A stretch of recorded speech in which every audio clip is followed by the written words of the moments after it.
les coproduits issus des biocarburants en général peuvent être scindés en deux grandes catégories. Il y a le biocarburant issu de la filière biodiesel, qui est relativement connu, c'est du tourteau de colza.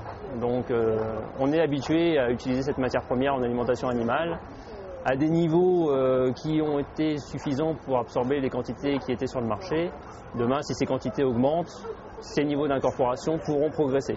Je pense notamment en bovin où il n'y aura pas de problème d'augmentation, on a encore de la marge par rapport à ce que les animaux peuvent manger.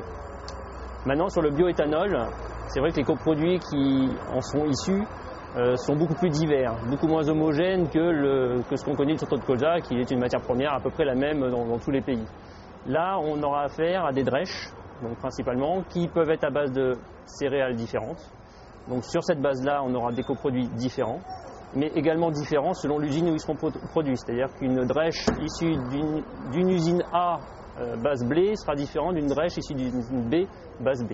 Voilà. Donc c'est vrai que là, il y a encore des questions à se poser sur quelle sera la qualité de ces matières premières. Et à partir de là, quand on la connaîtra mieux, effectivement, on pourra envisager ces utilisations en alimentation animale. Pour ce qu'on connaît actuellement, on n'a pas trop de soucis.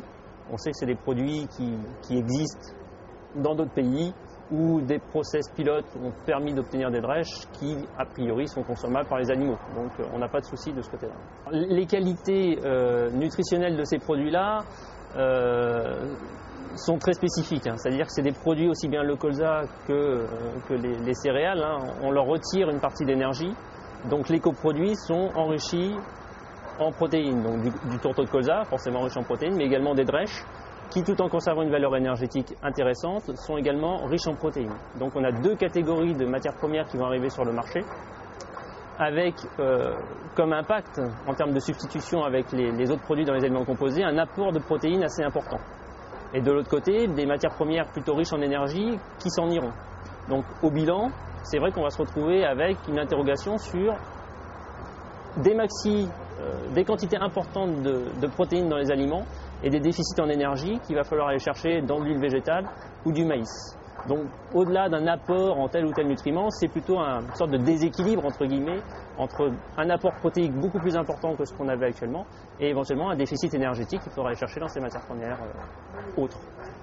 Pour les prix des matières premières, ces coproduits-là, je dirais qu'ils réagiront comme n'importe quelle autre matière première, c'est-à-dire qu'en fonction de leurs caractéristiques nutritionnelles,